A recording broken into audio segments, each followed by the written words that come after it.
Young lovers, Gina Allen and Brandon Day, are on a day trip from hell. Lost in a freezing mountain wilderness with no way out. We're stuck. We're completely stuck. If we make a mistake, we probably will die.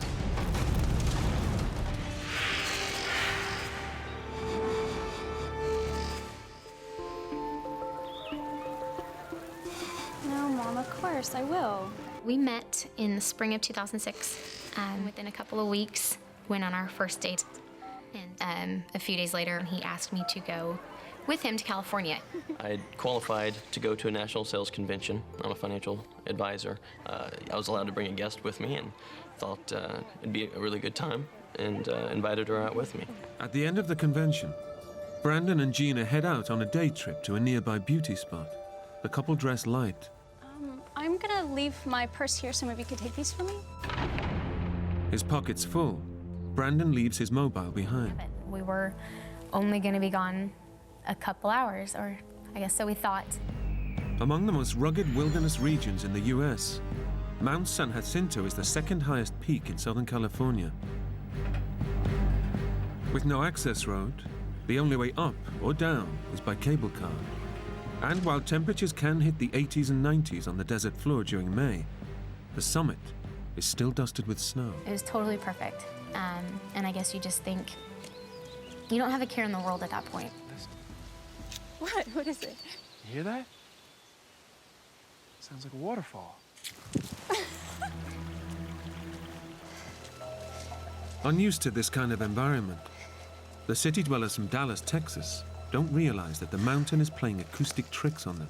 While the sound of the waterfall seems nearby, it is actually rebounding off the hard rock walls and echoing around the mountain. We eventually did find the waterfall, which was not impressive. We took some pictures, which didn't turn out very well, and then decided to turn back. Gina and Brandon have 20 minutes to meet their tour party at the cable car station, but going back the way they came is not easy.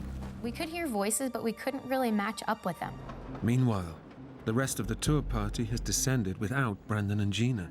Despite Brandon's determination to find the mountain station, the dense pine forests and steep rock faces block their path. And so at that point, we decided, okay, we have to start yelling for help. Hello? We're too short. Must have taken a taxi back. The most immediate danger for Brandon and Gina is hypothermia. Lightly dressed, they're at the mercy of the plunging mountain temperatures, which can drop well below zero at night. I really felt responsible. It's one thing to put yourself in a bad situation, but to put somebody else in a bad situation is tough to stomach. Well, that night, yeah, it really got to a level cold that I've never experienced before. Brandon and Gina survive a long, cold night in their makeshift shelter. Exhausted, they've had nothing to eat or drink in the last 24 hours. In my mind, I'm going through a checklist, okay? There's a series of fail-safes. You know, first off, the tour bus had a head count and a list of names. So they would have known we didn't make it back on the bus. At dinner that night, you know, some people from my firm would have noticed we're not there. Unfortunately, the fail-safes have not triggered a search. With the convention winding down, Brandon's work colleagues have not noticed their absence. Brandon and Gina climb further up the mountain, thinking they need to go higher to reach the cable car station. They're in for a shock. Oh my God. There's no sign of the station. Gina and Brandon now realize they've crossed to a different ridge of the mountain. See that creek? The creek running there? We made the decision that we're gonna try and walk our way out of here. We're going to try and follow the mountain river, and it has to lead out somewhere. What Gina and Brandon don't realize is that between them and the river is some of the most treacherous terrain the mountain has to offer. We slid on our butts, I guess, with one leg straight out in front of us, the other leg bent up. You know, if we make a mistake, we're either dead or we're hurt to the point to where we probably will die. The mountain is too steep and treacherous to climb back up. Brandon and Gina are now committed to sliding down the rest of the rock face. 4 or 5 o'clock, we finally make it to the bottom. Under normal circumstances, Getting wet would be an inconvenience, but with night approaching in the cold mountain environment, it could spell disaster for Brandon and Gina. Instantly, I'm soaked, from the thighs down. In wet clothes, Brandon is now at real risk of hypothermia. And she sat on my feet throughout the night, trying to help keep them warm. Their hotel computerized booking system has automatically checked them out. But the rooms have not been made up, so no one knows they're lost in the mountains. They've been driven on by grit and sheer determination. Then suddenly, signs of life appear in the distance. All of a sudden, you just get this feeling of, oh, I think we made it. Brandon and Gina realize this is not your average campsite. Stuff had been buried a little bit by dirt. We don't hear anybody, we don't see anybody. It's just a very ominous feeling. So we start going through the bag, the contents of the bag. We're discovering these maps, and there was obvious writing in the white space. This is today. This is May 8th. Someone's here. We're gonna be okay. No, Gina. It's May 8th, 2005. How have we found this exactly 1 year ago, to the day? May 8th, 2005. Took a fall. Too weak to climb out a canyon. Down is gorge. No way out. May 11th. I'm 60 today. Here, May 14th. Heading down to creek for water. Goodbye and love you all. To go from such a high to such a low in such a short amount of time was just something that shakes you. In digging through all of his cards, I see his name is John Joseph Donovan. At that point, I took his bag and I gathered up everything I could, because in my mind, that's somebody's dad. And somebody's dad didn't come home. For Gina and Brandon, the horror story they find themselves in is unrelenting. What is it? What? What's it? Again, the water gets us every time. And that's where we see the gorge that John had talked about. We were completely stuck. He had the maps, he had the compass, he had everything, and he couldn't get out. So how the hell are we? But the missing hiker, John Donovan, has left Brandon and Gina a lifeline. When I was gathering water from this pool, I did notice something out of the ordinary, something that didn't seem right. I think really maybe part of me knew what it was, but the other part of me didn't want to know, at least not at that point in time. That's when I made the decision, I'm gonna light the whole place on fire. And it took much faster than I anticipated. It burned for about 45 minutes or so, produced a great deal of smoke. There wasn't a cloud in the sky, and the thought was, I mean, they have to see this. And now about an hour's gone by, and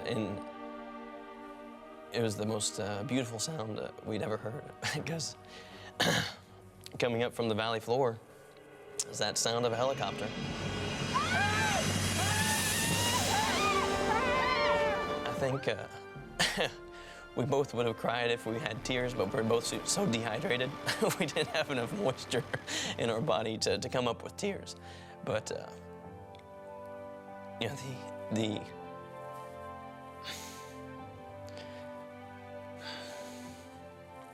the pure joy of knowing you're gonna make it out. We're just so thankful to John Donovan. Certain people just have a way of leaving their mark.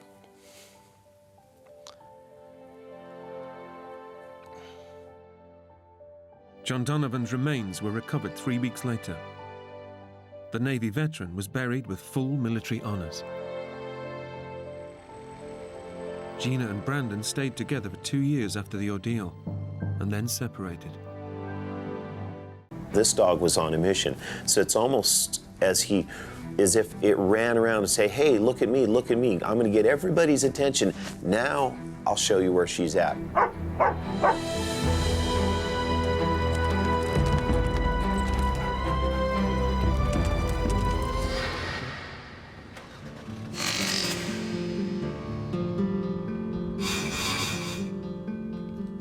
It was December 13th, 2006, and I was at my house in Moab. The winter season was approaching, and I was wanting to get in shape for the snowshoe racing season and also to compete in some winter triathlons. Oh, hey, Taz. Give me a minute, okay? Just give me a minute. So I was to head out on about a 2 or 2.5 hour run, and I kind of had one of my favorite loops in mind. I hadn't done this loop in a while. Okay, all right.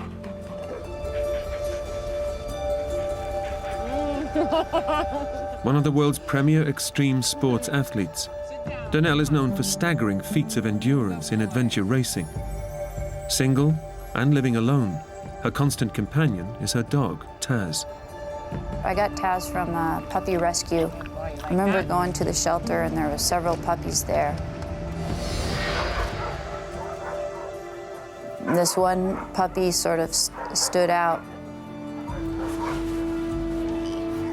Hi. Because he was energetic and he liked to run around and he was hyper and he had this real playful attitude about him that I liked. I sort of connected with that. With Taz for company, Donnell is planning a routine training run through Moab's backcountry. It's a beautiful but rugged wilderness where few people ever go. Despite its beauty, the backcountry surrounding Moab can be hostile and dangerous. Just in the last month, 2 men have fallen victim to the deadly terrain, found frozen to death in the bitter desert night. Search and rescue teams are called out regularly to save hikers in distress. But Donnell is fearless. 6 times the winner of US Athlete of the Year, she thrives on pushing herself to the limit in the most extreme environments. All of a sudden, the next thing I know, Taz was ahead of me and my foot slipped out from under me.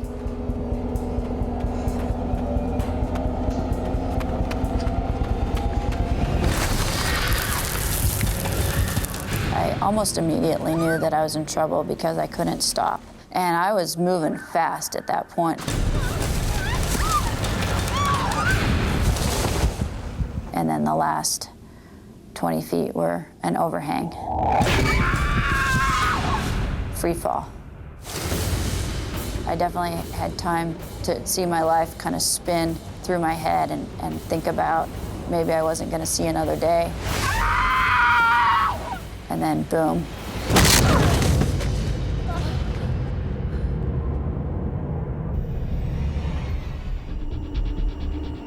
It's a horrendous fall. The impact has shattered Donnell's pelvis into pieces, leaving her skeleton severed in 2. There's nothing but soft tissue connecting her legs to the rest of her body. Super athlete Donnell goes into survival mode. Somehow my brain didn't allow itself to think too deeply about what had happened. Despite her terrible injuries, Donnell's endurance training kicks in, and she's determined to keep moving. So what I did was I took my right hand and put it on my right leg and my left hand and put it on my left leg, and I could feel my legs. And so I knew that I wasn't paralyzed. And my next reaction was, I gotta get out of this canyon. I gotta get back to my truck, and I gotta get home, or I gotta get to the hospital.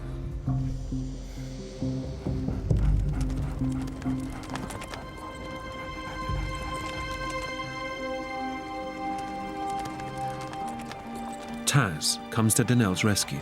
Taz, there you are. Taz has found her way back through the canyon to reach her. She is no longer alone, but Taz's appearance brings more than comfort.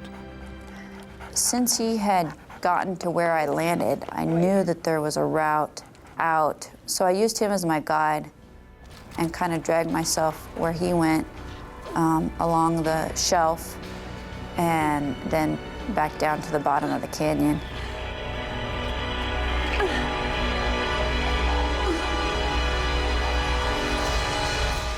As the winter sun sets, the temperature is dropping below freezing. Daylight is fading fast, and with it, any chances of getting out of the canyon before nightfall.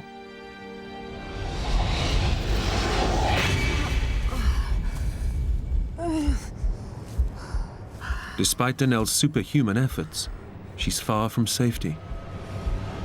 Too tired to go on, she stops for the night.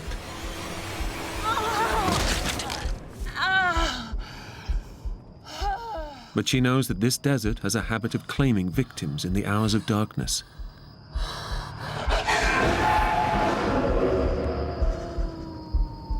It was comforting having Taz there. And I also knew that if there was to be, say, a coyote or something that was to come into the canyon, that he would bark and scare any wild animals away.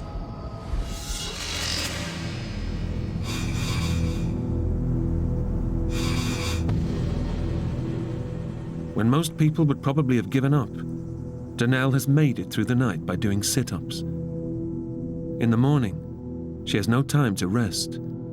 She intends to crawl her way 2 miles back to her truck. My plan was to take that gel to give me some energy and then to continue to crawl out. As the day wears on, the risk posed by the bitter cold lingers. But a new threat emerges. Inside her body, Danelle's injuries have taken a lethal turn for the worse. I started to feel this inflammation in my midsection, and it was kind of soft and squishy. And I remember if I tried to move, this whole jelly roll would sort of move, almost like a water balloon or something. I remember thinking at the time, oh, it's inflammation. It's not inflammation. It's far worse. Danelle's shattered pelvis has severed blood vessels in her pelvic cavity. She's been bleeding internally for a day and a half, starving her brain and other major organs of the vital oxygen they need for her to survive. Danelle is bleeding to death.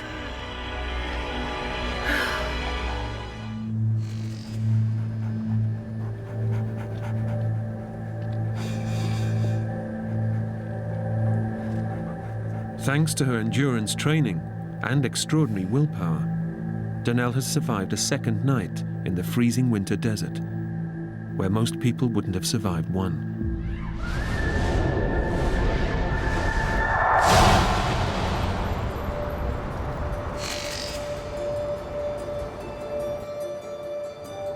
Two days after she set out on her run, several phone calls from Danelle's family and friends have finally alerted the police to her disappearance.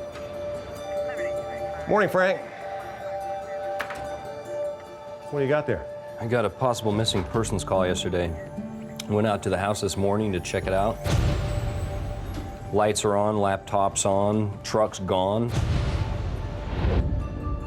No signs of activity for a couple days at least. I know her. Danelle Ballinger, the marathon runner. She trains up around Amasa. As a matter of fact, I'm heading up that way right now. I'll take a look around. Let me know if you find anything. I will.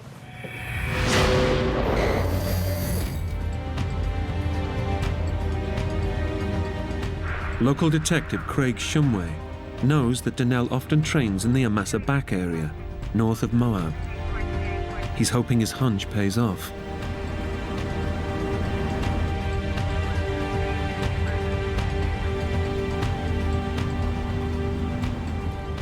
Bingo.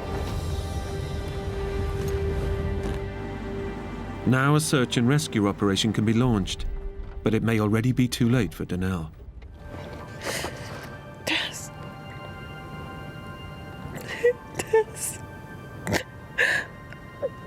I need you to help me. Taz was there with me, and he was all I had at that point. And I said to him, I said, Taz, I'm hurt, I need help. Can you go get help? Taz, I need you to help me. Go get me help. Taz, go find some help for me, please. There's a dog down there. You see him? Yeah, I got him.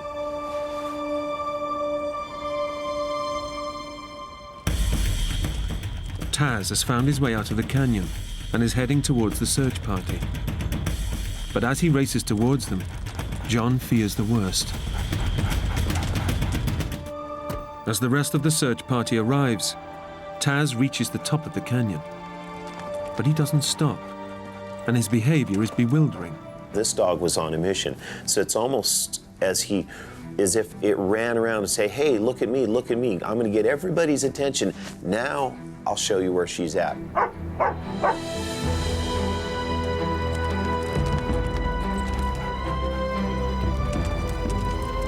Where is he going? All of a sudden, down in the bottom of the canyon, the dog reappears and headed back up the Amasaback Trail. So I get on the radio and I radio over to the vehicles heading up the trail. 1T812 to 1T836. Hey, Bago, looks like the dog's coming your direction. Let him pass. Let's see where he's going. I'm looking over my shoulder, and sure enough, Taz appears and takes off up over the hill. I'm going, you know, I think I should follow Taz for about 5 minutes just to see. Okay, dog. Let's see what you know.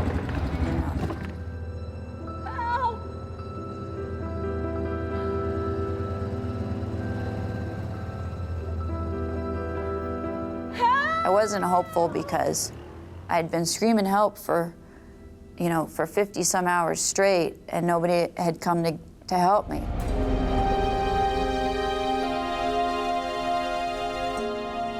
It was the best moment of my life because I knew right then that I was going to get a second chance. I knew I was going to make it. And it was quite emotional because not very often do you go on a rescue where somebody's life is really quite on the edge. The look on her face was one of relief, and then the tears came. Next thing he said to me was, "You got one good dog." And I just started crying. I just laid there and started crying. I don't think any human could have survived another night in those temperatures. Taz's extraordinary bond with Danelle has saved her life. Taz certainly did make the difference in shaving hours or perhaps even days off of finding Danelle. And in this rescue, she didn't have hours or days to spare. She was on the brink as it was. I knew Taz was a smart dog, but to be able to do what he did, this was a whole nother level of communication. Suddenly, my dog was taking care of me instead of me taking care of him. I look back on it now and I'm so grateful. He's truly a best friend.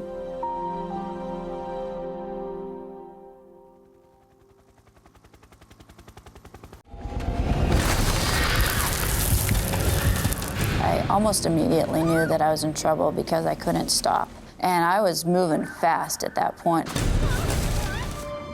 It's a beautiful but rugged wilderness where few people ever go. It was a sunny day, but it was cool, probably temperatures in the 30s, around 30 degrees Fahrenheit.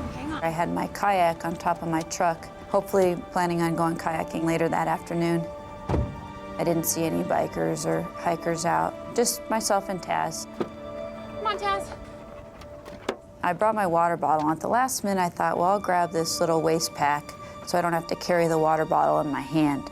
That way I could just put the water bottle in the waist pack. And it was a small waist pack with 2 zipper pockets. I didn't know what was in those pockets.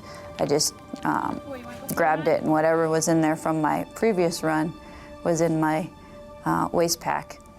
And I headed out on the run. Let's go.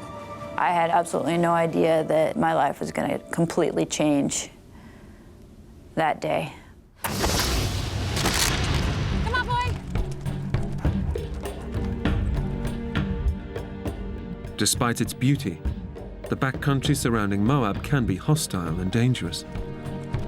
Just in the last month, 2 men have fallen victim to the deadly terrain, found frozen to death in the bitter desert night. Search and rescue teams are called out regularly to save hikers in distress. But Danelle is fearless. 6 times the winner of US Athlete of the Year, she thrives on pushing herself to the limit in the most extreme environments. I was actually in pretty good physical condition that I usually could push myself right to that limit of pain, but not quite go over it. It actually almost feels good, like you get into the rhythm, get into the flow.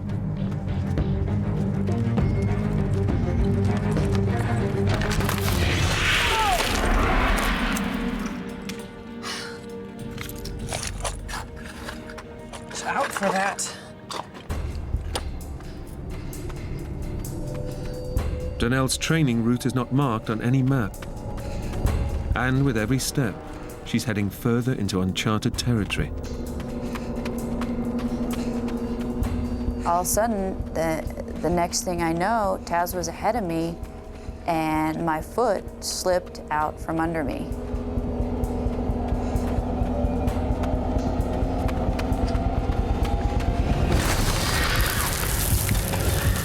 I almost immediately knew that I was in trouble because I couldn't stop.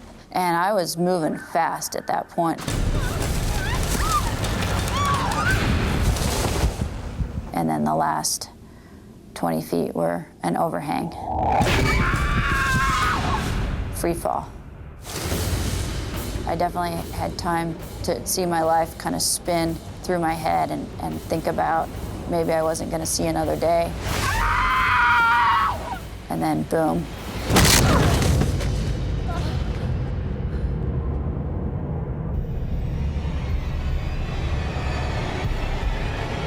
Oh my God, I'm still alive.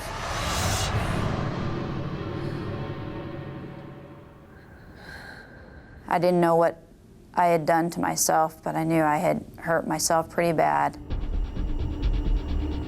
It's a horrendous fall. The impact has shattered Danelle's pelvis into pieces, leaving her skeleton severed in 2. There's nothing but soft tissue connecting her legs to the rest of her body. Super athlete Danelle goes into survival mode. Somehow my brain didn't allow itself to think too deeply about what had happened. Despite her terrible injuries, Danelle's endurance training kicks in, and she's determined to keep moving. So what I did was I took my right hand and put it on my right leg, and my left hand and put it on my left leg, and I could feel my legs. And so I knew that I wasn't paralyzed. And my next reaction was, I gotta get out of this canyon. I gotta get back to my truck, and I gotta get home, or I gotta get to the hospital. Incredibly, despite her shattered pelvis, the endurance athlete tries to stand up and run out of the canyon.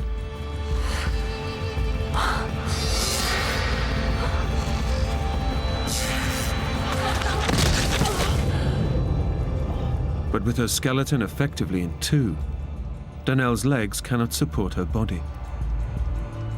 Unable to walk or run, she's facing her worst nightmare. Her legs useless, she's alone on a ledge, separated from her dog, Taz. Danelle is stranded in 1,000 square miles of barren, uninhabited wilderness. I knew that I needed to get out of that canyon. The temperatures were cold, and it was the middle of winter. But I couldn't stand up, I couldn't walk. So I just started dragging myself. With her skeleton broken in 2, shattered at the pelvis, Danelle is critically injured. Most people would be in agony, but super fit athlete Danelle is experiencing an enormous adrenaline surge, masking the pain.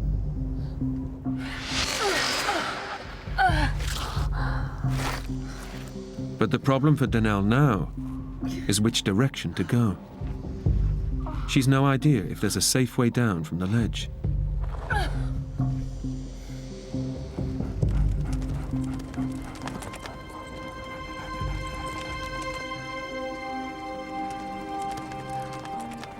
Taz comes to Danelle's rescue. Come on. There you are. Taz has found her way back through the canyon to reach her. She is no longer alone. But Taz's appearance brings more than comfort.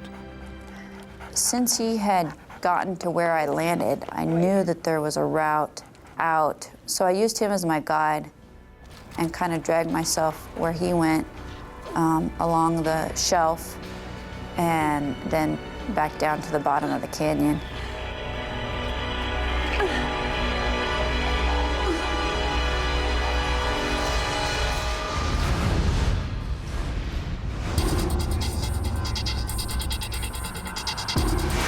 With incredible determination, Danelle follows Taz to the bottom of the canyon and now plans to pull herself back to her truck. But as the adrenaline surge wears off, the pain is starting to take a hold. It would take all my energy to sort of drag myself an inch. And then the pain would be so bad I would have to regroup and try it again. Time is working against Danelle. She knows the dangers of this remote wilderness, and that if she doesn't reach safety by nightfall, the sub-zero temperatures could kill her. With her energy slipping away, Danelle remembers her waist pack.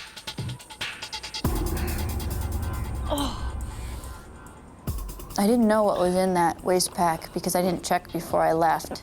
And in one of them was a little gel pack, sugar pack, that endurance athletes often bring with them to help provide energy for running. Eating the gel provides Danelle with a much-needed boost, as well as a moment to reflect on the colossal task she's taking on. But her progress is excruciatingly slow.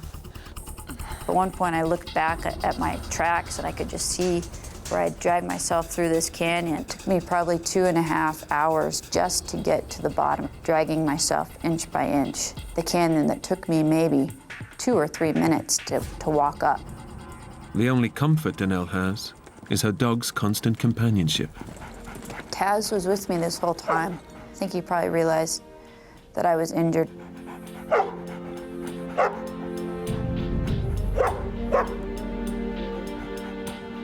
I think he was kind of wondering why I was going so slow. As the winter sun sets, the temperature is dropping below freezing. Daylight is fading fast, and with it, any chances of getting out of the canyon before nightfall.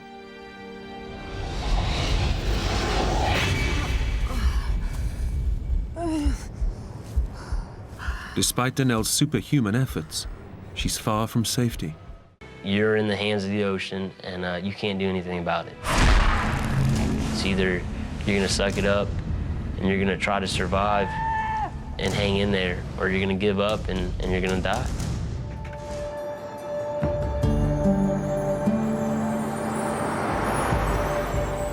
Best friends, 17-year-old Josh Long and 15-year-old Troy Driscoll, head off to Sullivan's Island, a popular fishing spot just off the coast of South Carolina. The weather was great.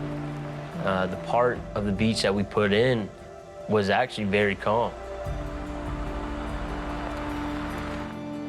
Josh has only just finished rebuilding the boat. It has no engines or sail and is completely untried at sea. We actually never used the boat before we put it in the ocean. What's with the wetsuit? I know, in case you might want to swim or something. The water's still a little cold. What are you, a baby? What you say? Nothing. I was having fun. I was bouncing up and down. Wow, man! Whitewater style. But in their excitement to go fishing, the boys don't check the Coast Guard warnings. there's a powerful riptide forecast for that morning, right in the waters where they're paddling. And we were almost to the sandbar when we just got hit by the current. Hey, we're drifting. I figured it was a joke, you know. So I was enjoying the moment. I was, hey, this is fun, you know, we don't have no control. You know, hey, this is great. Waffle, man! But, you know, Josh then grew real serious real quick. The boys are fully caught in the riptide, and it's dragging them away from shore and out to the open ocean.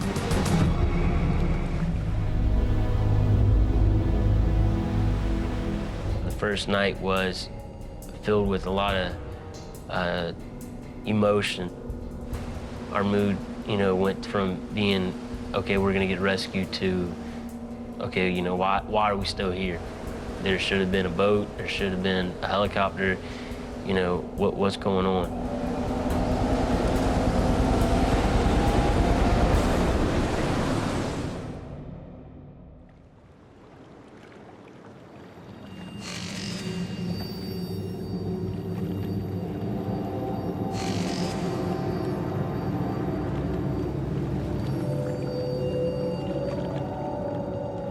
You know, when we looked out that morning, there was nothing. We realized that we were, you know, so far off that we were gonna, you know, the land was now out of the option. I did a 360 as I twisted around. I saw nothing but waves and ocean, and there's nowhere to go.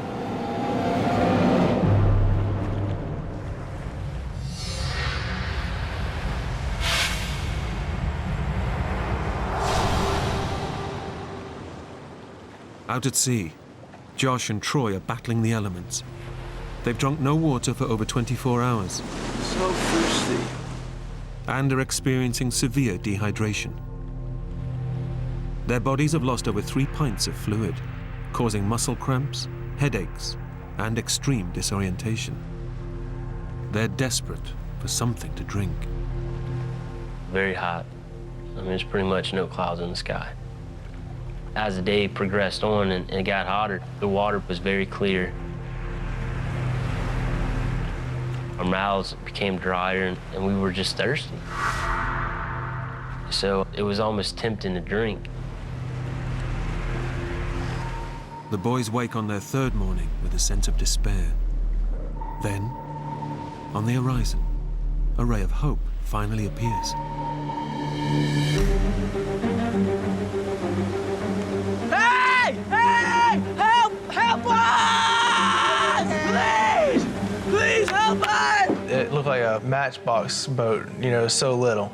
Hey! Help us! A fishing boat is passing, just 100 yards away. The end of their ordeal is now surely only moments away. Help us! We yelled at the top of our lungs, tried to get somebody to see us, you know. Please help us! But it was like a needle in a haystack. We were so small. Help us, please! They just turned and kept on going. Please help us! Come on! Come on!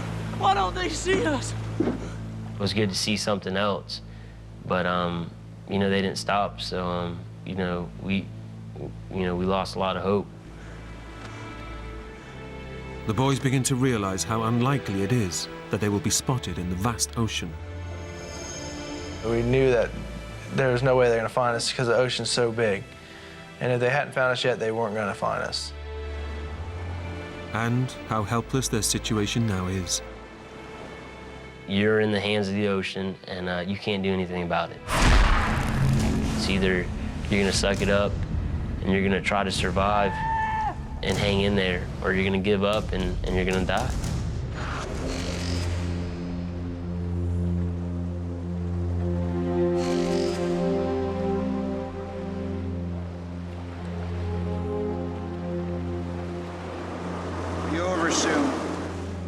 Of course, we both cried, saying, we don't want to die yet. We're too young to die.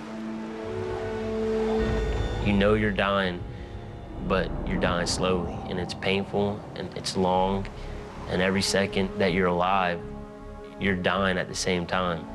I knew I didn't have much longer.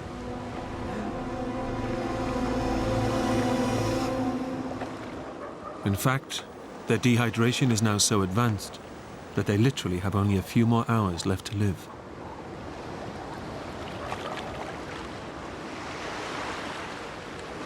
We should write something down.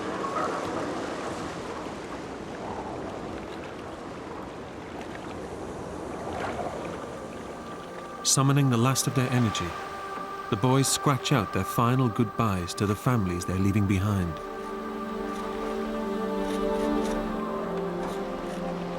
We loved them and we're sorry, and I thanked everybody for their support. And basically just said that I'm sorry for what happened.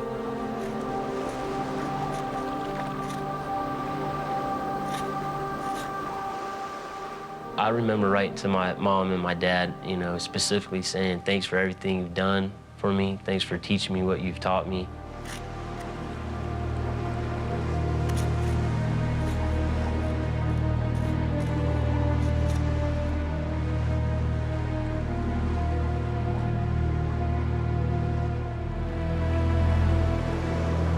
Josh, I hear something. Well, as me and Josh laid in the boat, I heard the roar of a boat again. It's getting louder. Looks like it is you. It's getting closer.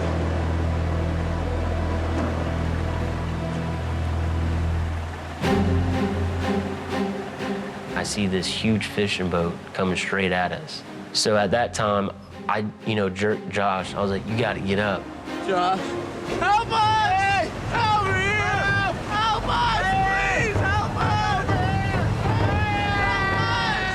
I was crying, but at the same time, it was like I wasn't crying because I had nothing to cry. I was just screaming, hey, please help us. Please, we need help. Over here! Help! Come on! Over here, please! The two boys are just a speck in the ocean. But unlike the boats on previous days, this time they've been spotted.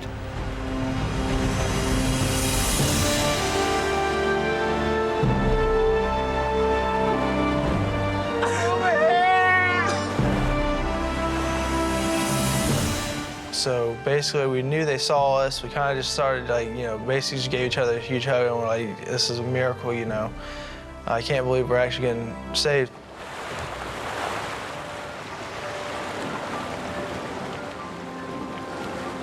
Come on, guys!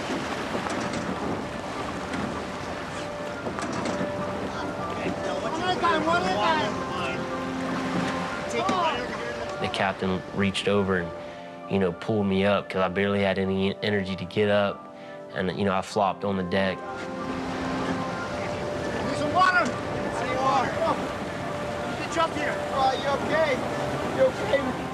I couldn't understand them because they were whining, whimpering, happy, sad, the whole 9 yards.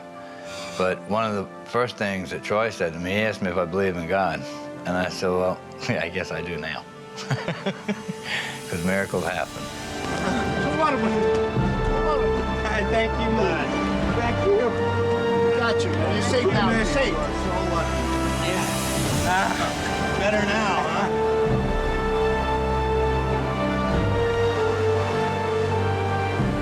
Catch me through the Coast Guard.